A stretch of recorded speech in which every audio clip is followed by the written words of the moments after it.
بسم اللہ الرحمن الرحیم۔ السلام علیکم students, welcome to the online health and physical education class of third year. امید ہے آپ سب لوگ خیریت سے ہوں گی۔ ہمارا آج کا جو ٹاپک ہے وہ حفاظتی تعلیم کے اوپر ہے۔ اس سے پہلے لاسٹ ویک میں ہم نے فزیکل فٹنس سے کیا مراد ہے، اس کی اہمیت اور فزیکل فٹنس کے کمپوننٹس کے بارے میں ڈیٹیل سے پڑھا تھا۔ اب ہم اس سے نیکسٹ چیپٹر یعنی کہ چیپٹر نمبر 5 جو ہے وہ کرنے جا رہے ہیں، یعنی کہ حفاظتی تعلیم۔ فزیکل ایجوکیشن میں جہاں پہ فزیکل فٹنس کی ڈیفینیشنز یا فزیکل فٹنس کے کمپوننٹس، اس کی امپورٹنس، یا پھر انٹروڈکشن آف فزیکل ایجوکیشن کی بات ہو، اس کے بارے میں یعنی اس کے جو ایمز یا آبجیکٹیوز ہوں، امپروومنٹ ہو اس کے بارے میں پڑھایا جاتا ہے۔ اس کے ساتھ ساتھ اس میں مختلف قسم کی گیمز آتی ہیں، ان کے بارے میں پڑھایا جاتا ہے، بلکہ اس سے ہٹ کے کچھ حفاظتی تعلیم جو ہوتی ہے اس کے بارے میں بھی جو ہے وہ بتایا جاتا ہے۔ تو کافی انٹرسٹنگ جو ہے یہ سبجیکٹ ہے۔ آج کا جو ہمارا ٹاپک وہ حفاظتی تعلیم سے متعلق ہے۔ اس میں آپ مختلف چیزوں کی حفاظت کے بارے میں پڑھیں گے، یعنی کہ اگر آپ کو جو ہے خدا نخواستہ کوئی حادثہ پیش آ جاتا ہے یا آپ اس جگہ پر ہوتی ہیں جہاں پر حادثہ رونما ہوتا ہے، تو کس طرح سے ہم جو ہے مریض کو محفوظ کر سکتے ہیں یا خود کو محفوظ کر سکتے ہیں۔ تو فزیکل ایجوکیشن میں جو ہے حفاظتی تعلیم کے بارے میں بھی پڑھایا جاتا ہے۔ تو آئیے اپنے آج کے لیکچر کا جو ہے وہ آغاز کرتے ہیں۔ ایسا علم جو کسی بھی قسم کے حادثات سے محفوظ رہنے کے لیے حاصل کیا جاتا ہے، اس کو حفاظتی تعلیم کہا جاتا ہے۔ یعنی کہ حادثات کوئی بھی ہو سکتے ہیں، ایکسیڈنٹ کی صورت میں، یا کوئی گھروں کی چھت گر جانے سے لوگ زخمی ہو سکتے ہیں، یا پھر آگ لگنے سے، یعنی کسی کی بھی قسم کا حادثہ جو ہے وہ رونما ہو سکتا ہے، یا پھر آندھی طوفان، سیلاب، زلزلہ۔ کسی بھی حادثے سے محفوظ رہنے کے لیے جو علم حاصل کیا جاتا ہے اس کو حفاظتی تعلیم کہا جاتا ہے۔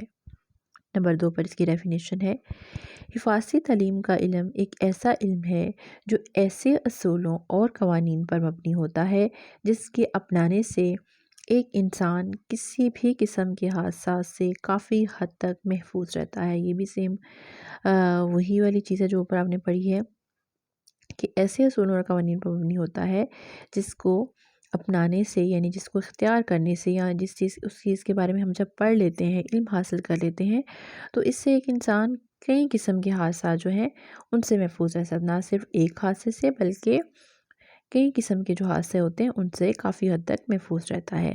نمبر 3 پر جو حفاظتی تعلیم کی ڈیفینیشن ہے وہ یہ ہے کہ تعلیم جسمانی کے حوالے سے حفاظتی تعلیم کا علم ایک ایسا علم ہے جس کو اپنا کر کھلاڑی چوٹوں سے محفوظ رہتے ہیں اور بہتر کارکردگی کا مظاہرہ کرتے ہیں۔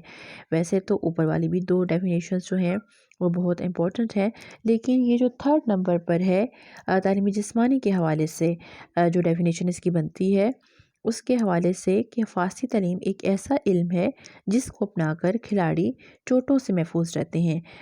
کھیل کے میدان میں اکثر جو ہے وہ چوٹیں لگ جاتی ہیں، جیسے کہ کچھ گیمز ایسی ہوتی ہیں جس میں کافی گہری چوٹیں بھی آ سکتی ہیں، جیسے کہ باسکٹ بال ایک بہت ہی فاسٹ گیم ہوتی ہے۔ اس میں ایک تو اسٹیمنا جو ہے وہ بہت زیادہ ہونا چاہیے، اور دوسرا فاسٹ گیم ہونے کی وجہ سے جو ہے اکثر اوقات اس میں چوٹیں جو ہیں وہ لگ جاتی ہیں، جس کو ایتھلیٹک انجریز کہا جاتا ہے۔ تو ان انجریز کو جو ہے وہ ہم کس طرح سے ٹھیک کر سکتے ہیں، یا ایسی احتیاطی تدابیر ہوں جن کو ہم اختیار کر کے ان چوٹوں سے بچ سکتے ہیں، محفوظ رہ سکتے ہیں، یعنی کہ چوٹیں لگنے سے پہلے ہم ان کا دفاع کر لیتے ہیں۔ تو یہ جو چیزیں ہیں یہ صرف اور صرف حفاظتی تعلیم کے اصولوں پر عمل کر کے ہی ہم حاصل کر پاتے ہیں۔ تو آئیے حفاظتی تعلیم کی ڈیفینیشن کے بعد جو ہے اس کی اہمیت پڑھتے ہیں۔ تو اہمیت میں پہلا جو پوائنٹ ہے وہ ہے کارکردگی میں اضافہ۔ حفاظتی تعلیم کے اصولوں کو اپناتے ہوئے ہم چوٹوں سے بچتے ہیں۔ جب ہم چوٹوں سے بچیں گے تو ہماری کارکردگی ہر لحاظ سے بہتر ہوگی۔ ظاہر ہے کہ اگر کھیل کے میدان میں ہمیں کوئی چوٹ لگ جاتی ہے تو ہم اپنی پرفارمنس جو ہے وہ بہترین طریقے سے نہیں دکھا پاتے، ہم اپنی کارکردگی اس لحاظ سے اچھی نہیں کر سکتے جس لحاظ سے اگر ہمیں چوٹ نہ لگی ہم پھر اس کو کر سکتے ہیں، خواہ تعلیم کا میدان ہو یا کھیل کا میدان۔ کیونکہ جب آدمی کسی بیماری میں مبتلا ہوتا ہے تو وہ ہر شعبے میں کمزور ہو جاتا ہے، کیونکہ صحت اچھی ہوگی تو وہ کھیل میں اور تعلیم میں بھرپور طریقے سے توجہ دے گا۔ لہٰذا ہم کہہ سکتے ہیں کہ حفاظتی تعلیم پر کاربند ہو کر ہم اپنی کارکردگی کو ہر لحاظ سے بہتر کر سکتے ہیں۔ ہاں جی، انہوں نے کہا ہے کہ شعبہ جو ہے وہ کوئی بھی ہو، کھیل کا ہو، تعلیم کا ہو یا کوئی بھی اور ہو، اس میں انسان جو ہے وہ اپنی کارکردگی تبھی دکھا سکتا ہے جب وہ صحت مند ہوگا۔ اگر اس کی صحت اچھی ہوگی وہ کھیل میں یا تعلیم میں بھرپور طریقے سے توجہ دے گا اور اس کو اچھے طریقے سے سمجھ پائے گا اور اس کو اچھے طریقے سے پرفارم کر سکے گا، تبھی وہ جو ہے اس چیز پر جو ہے عبور حاصل کر سکتا ہے۔ لیکن اگر اس کی صحت جو ہے وہ کمزور ہوگی یا وہ کسی بیماری میں مبتلا ہوگا یا کسی حادثے کا شکار ہوگا تو ظاہر ہے وہ اس چیز کو اس طرح سے نہیں کھیل پائے گا، اس تعلیم کو اس طرح سے نہیں حاصل کر پائے گا جس طرح ایک صحت مند انسان اس کو حاصل کرتا ہے۔ تو لہٰذا حفاظتی تعلیم میں سب سے اہم مقصد اور اس کی اہمیت میں وہ جو بہت ہی امپورٹنٹ رول ادا کرتا ہے وہ یہ ہے کہ اس میں حفاظتی تعلیم میں کارکردگی میں اضافہ ہوتا ہے۔ کارکردگی اچھی ہوگی تو ظاہر ہے جو بھی آپ کام کریں گے وہ بہتر سے بہتر ہوگا۔ نمبر 2 پر ہے چوٹوں سے بچاؤ۔ جب ہم حفاظتی تعلیم پر عمل کرتے ہیں تو ہم ہر قسم کی چوٹوں سے بچ جاتے ہیں۔ جب ہم حفاظتی تعلیم پر عمل نہیں کرتے تو پھر چوٹیں ہمارے مقدر میں ہوں گی۔ مثلاً اگر کوئی ڈرائیور احتیاط سے ڈرائیونگ نہیں کرتا تو پھر چوٹوں سے بچنا اس کے لیے مشکل ہو جاتا ہے۔ اس طرح اگر کوئی کھلاڑی کھیل کے میدان میں حفاظتی تدابیر پر عمل نہیں کرتا تو کھلاڑی ظاہر ہے وہ لازمی طور پر چوٹوں کا شکار ہوگا۔ اس طرح حفاظتی تعلیم پر عمل کرنے کے لیے انسان چوٹوں سے بچ جاتا ہے۔ اب اگر بات کی جائے عام حادثات کی، جیسے کہ اگر کوئی شخص ڈرائیونگ کر رہا ہے اور اسے پتہ ہے کہ سامنے سے جو ہے وہ ٹرک آ رہا ہے اور یعنی کہ سامنے سے رائٹ سائڈ سے جو ہے وہ ٹرک آ رہا ہے اور لیفٹ سائڈ سے جو ہے وہ بس آ رہی ہے اور پیچھے بھی ٹریفک ہے، تو اس کے باوجود وہ بڑی سپیڈ سے گاڑی چلا رہا ہے اور اسے پتہ ہے کہ اگر میں یہاں اس کو کراس نہیں کر پاؤں گا، لیکن پھر بھی لوگ جو ہے باز نہیں آتے، آگے نکلنے کی کوشش کرتے ہیں، تو ظاہر ہے پھر ایسی صورت میں تو چوٹیں مقدر بنے گی نا۔ لیکن اگر احتیاط سے ڈرائیونگ کی جائے اور سنبھل کے ڈرائیونگ کی جائے، سوچ سمجھ کے کی جائے اور تیزی نہ دکھائی جائے تو پھر ظاہر ہے پھر چوٹیں جو ہے وہ نہیں لگتی۔ اسی طرح کھیل کے میدان کی اگر بات کی جاتی ہے تو کھیل کے میدان میں بہت سے ایسے مقامات ایسے ہوتے ہیں جس میں کھلاڑی کو احتیاطی تدابیر اختیار کرنی پڑتی ہے، ادروائز اسے چوٹوں کا سامنا کرنا پڑتا ہے جس کو ایتھلیٹک انجریز کہا جاتا ہے۔ کھیل کے میدان میں جیسے کہ ہاکی کی میں اگزامپل آپ کو دیتی ہوں۔ ہاکی میں شن پیڈ یوز ہوتے ہیں، اس کے علاوہ نی پیڈس یوز کیے جاتے ہیں اور جو ہے ایلبو پیڈس یوز کیے جاتے ہیں۔ سب سے امپورٹنٹ چیز ہاکی میں ہوتی ہے کہ آپ کے نی پیڈس جو ہیں وہ ضرور ہوں، ٹھیک ہے، اور شن پیڈ، یہ دو چیزیں جو ہیں وہ ضرور ہوتی ہیں۔ بعض اوقات جو ہے کیونکہ ہاکی بھی بہت ہی تیز ترین کھیل ہوتا ہے تو بعض لوگ اپنے کمر کو جھٹکے سے بچانے کے لیے بیلٹ کا استعمال کیا کرتے ہیں، یعنی کہ جب ظاہر ہے ایک ہاکی کو آپ زوردار ہٹ لگاتے ہیں یا پھر پاس دیا جاتا ہے، کیونکہ اس میں پاس بھی زیادہ تر لانگ ہی پاس دیتے ہیں، تو اس پہ ایک جرک لگتا ہے تو اس سے جو ہے وہ کمر کو نقصان پہنچ سکتا ہے، تو اس میں لوگ جو ہے وہ بیلٹ کا استعمال کر لیتے ہیں۔ اگر یہ تمام حفاظتی سامان جو ہے وہ نہ پہنا جائے تو پھر اس کا نقصان یہ ہوتا ہے کہ بال جو ہے وہ بہت زور سے لگتی ہے، کیونکہ وہ پیچھے سے ظاہر ہے بہت تیزی کے ساتھ آ رہی ہوتی ہے یا ہاکی لگ سکتی ہے، تو شن پیڈ جو ہیں وہ پہننا ضروری ہوتے ہیں، تبھی ہم چوٹوں سے جو ہے وہ بچ سکتے ہیں۔ اسی طرح اگر ہاکی میں ہی میں آپ کو ایک اور ایگزامپل دیتی ہوں، جیسے کہ گول کیپر ہوتا ہے، تو اس کے لیے جو ہے وہ مکمل طور پر جو کٹ ہوتی ہے اس کو پہننا بہت زیادہ ضروری ہوتا ہے۔ اگر وہ نہیں پہنے گا تو اس کا نقصان یہ ہوگا کہ اسے جو ہے وہ چوٹ لگ سکتی ہے۔ اسی طرح بیٹسمین جو ہوتا ہے اس کے لیے ہیلمٹ پہننا ضروری ہوتا ہے۔ وہ آپ نے دیکھا ہوگا کہ کرکٹ پیڈس ہوتے ہیں جو کہ بیٹسمین جو ہے وہ پہنتا ہے، اگر وہ نہیں پہنتا وہ دیکھیں پورے اپنے حفاظتی سامان کے ساتھ جو ہے بیٹنگ کرتا ہے، حالانکہ اس کے ساتھ پہن کے بیٹنگ کرنا ایک بہت ہی مشکل کام ہوتا ہے، لیکن وہ مکمل طور پر حفاظتی اصولوں کو مد نظر رکھتے ہوئے پراپر وہ سامان پہن کے، اس میں بھی دیکھیں کرکٹ پیڈس ہوتے ہیں، ایلبو پیڈس ہوتے ہیں، گلوز ہوتے ہیں، پھر ہیلمٹ ہوتا ہے۔ یہ نہیں کہ یہ ان کا یونیفارم ہے، بلکہ وہ اس لیے پہنتے ہیں تاکہ کوئی چوٹ نہ لگ سکے، بال کیونکہ ہٹ کرتی ہے اور چوٹ لگ سکتی ہے۔ اچھا، نمبر 3 پر یہ ہے کہ ذہنی پریشانیوں سے نجات۔ حفاظتی تعلیم پر عمل پیرا ہو کر ذہنی پریشانیوں سے بھی نجات ملتی ہے۔ مثلا کہ کسی فرد نے حفاظتی تعلیم پر عمل نہیں کیا تو پھر لازمی طور پر وہ کسی نہ کسی بیماری میں ضرور مبتلا ہو جائے گا۔ جب ایک فرد کو کوئی بیماری یا چوٹ لگتی ہے تو پھر وہ ذہنی پریشانیوں میں بری طرح جکڑا جاتا ہے۔ اسے دنیا جہاں کی کوئی خبر نہیں ہوتی، وہ ہر وقت ان مصیبتوں سے چھٹکارے کا سوچتا رہتا ہے۔ لہٰذا ہم کہہ سکتے ہیں کہ ایک صحت مند فرد ہی ذہنی پریشانیوں سے نجات حاصل کرتا ہے، جبکہ بیماریوں اور چوٹوں میں مبتلا فرد ذہنی مریض بن جاتے ہیں۔ یہ چوٹیں اور بیماریاں ان کے ذہن میں سما جاتی ہیں۔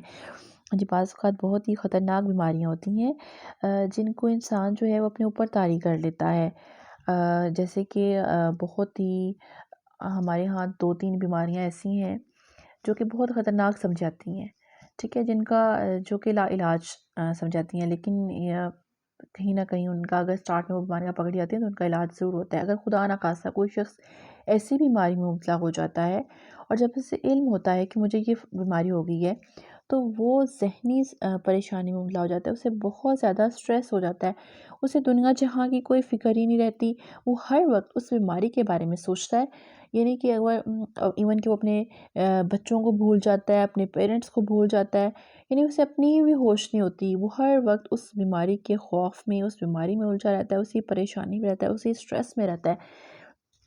ظاہر ہے اگر وہ اسی میں رہے گا تو پھر وہ کیا ہوگا، ذہنی مریض بن جائے گا، اور یہ جو ہے وہ بیماریاں اور چوٹیں اس کے ذہن میں جو ہے وہ سما جائیں گی۔ لہٰذا حفاظتی تعلیم جو ہے وہ ہمیں سکھاتی ہے کہ کس طرح اگر ہمارے اوپر کوئی بیماری بھی اٹیک کرتی ہے تو اس سچویشن سے ہمیں کس طرح سے نکلنا ہے، اس کو اپنے اوپر حاوی نہیں کر لینا۔ اگر آپ اس کو اپنے اوپر حاوی کریں گے تو ظاہر ہے مختلف قسم کی پرابلمس میں آپ گر جاؤ گے اور پھر ذہنی ٹینشن جو ہے اس کا شکار ہو جاؤ گے۔ جو بھی پریشانی، جو بھی دکھ درد تکلیف آتا ہے، ہم اسے اچھے طریقے سے حفاظتی تعلیم جو ہے اس کے اصولوں پر عمل کرتے ہوئے اس سے ہم جو ہے وہ نکل سکتے ہیں۔ مالی نقصان سے بچاؤ۔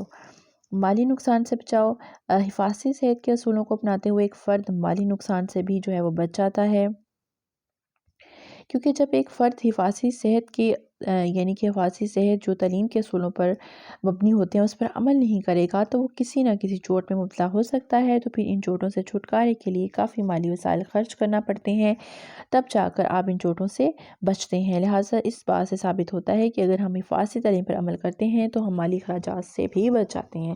ہاں جی، یہ بھی بہت ہی امپورٹنٹ جو ہے وہ پوائنٹ ہے کہ جو ہے ایک تو انسان کی صحت جاتی ہے اگر خدا نخواستہ کوئی حادثہ آتا ہے جو کہ ہماری ہی لاپرواہی کی وجہ سے ہو، یا پھر ہماری ہی لاپرواہی سے کوئی چوٹ لگ جاتی ہے، تو ان تمام صورتوں میں ایک تو صحت تو جاتی ہے، ٹھیک ہے، صحت جانے کے ساتھ ساتھ یہ ہوتا ہے کہ ہمارا جو مالی وسائل ہیں وہ بھی کافی زیادہ خرچ ہو جاتے ہیں، تو ان کی بھی کمی ہو جاتی ہے، جب وہ خرچ ہو جائیں گی ان کی کمی ہو جائے گی، تو نہ صرف چوٹیں لگتی ہیں بلکہ مالی نقصان بھی ہوتا ہے۔ لیکن اگر آپ حفاظتی تعلیم پر عمل کریں گے یا کوئی بھی فرد حفاظتی تعلیم پر عمل کرتا ہے، اس کے اصولوں پر عمل کرتا ہے، تو کیا ہوتا ہے کہ مالی نقصان سے بچا جا سکتا ہے اور صحت بھی اچھی رہتی ہے۔ نمبر 5 پوائنٹ ہے صحت مندانہ زندگی بسر کرنا۔ آپ صحت مندانہ زندگی اسی صورت میں گزار سکتے ہیں جب آپ کی صحت صحیح ہوگی۔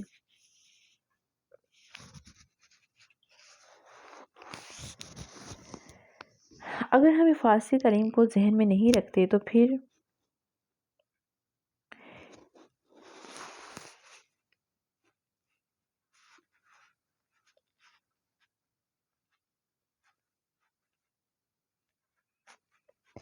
اگر ہم حفاظتی تعلیم کو ذہن میں نہیں رکھتے تو پھر جو ہے وہ صحت مند زندگی بسر نہیں کر سکتے ہم لوگ۔ صحت مند زندگی بسر کرنے کے لیے حفاظتی تعلیم کے اصولوں پر عمل کرنا بے حد ضروری ہے۔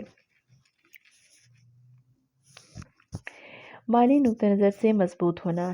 ایک فرد مالی طور پر اس وقت مضبوط ہوتا ہے جب وہ حفاظتی صحت کی اہمیت کو مد نظر رکھے گا۔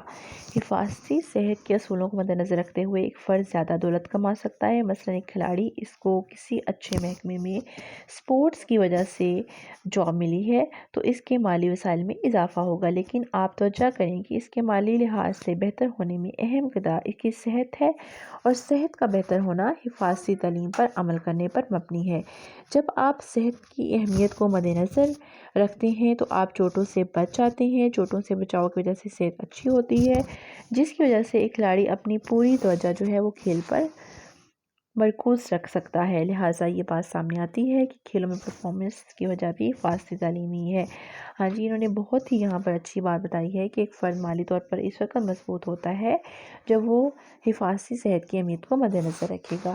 یعنی کہ اگر کوئی سپورٹس مین ہے تو اسے کسی بھی اچھے محکمے میں جو ہے وہ جاب مل جائے گی، کیونکہ میں نے آپ کو جو اس کی فزیکل ایجوکیشن کے اسکوپ کے بارے میں پڑھایا تھا کہ اس کا اسکوپ جو بہت ہی وسیع ہے، یعنی کہ بینک میں جاب ہے واپڈا میں، اس کے علاوہ ٹیچنگ کے بے شمار شعبے ہیں جس میں فزیکل ایجوکیشن پڑھنے کے بعد جو ہے، یعنی کہ ماسٹر کرنے کے بعد ایم فل کرنے کے بعد آپ جاب جو ہے حاصل کر سکتے ہیں۔ اس کے علاوہ آپ گیمز کی بے شمار جو ہے ورائٹی، آپ کہہ لیں کہ بے شمار گیمز ہیں۔ آپ کوئی بھی اگر اچھی گیم کھیلتے ہیں یا کوئی بھی اچھا ایتھلیٹک ایونٹس کھیلتے ہیں یا کوئی بھی اچھی جمناسٹک کرتے ہیں تو آپ ان تینوں فیلڈز میں جا سکتے ہیں، یعنی کہ جمناسٹک، گیمز اور ایتھلیٹک ایونٹس۔ تو کسی بھی شعبے میں آپ کو اچھی جاب مل سکتی ہے۔ تو اس کا فائدہ یہ ہے کہ اب دیکھیں اس میں بھی تب آپ کو جاب ملی ہے تب آپ اسپورٹس مین بنے ہو جب آپ کی صحت اچھی تھی۔ اگر صحت اچھی نہ ہو تو آپ کوئی کھیل نہ کھیل پاتے، آپ اسپورٹس مین نہ بنتے، نہ آپ کو جاب ملتی، تو کیا ہوتا؟ ظاہر نقصان ہی ہوتا نا مالی نقطہ نظر سے۔ لہٰذا ہم کہہ سکتے ہیں کہ بات سامنے آتی ہے کہ کھیلوں میں پرفارمنس کی وجہ حفاظتی تعلیم ہی ہے۔ نمبر 7 پر ہے فطری صلاحیتوں میں نکھار۔ حفاظتی تعلیم پر عمل کرنے سے ایک فرد ناگہانی صورتوں سے بچا رہتا ہے اور وہ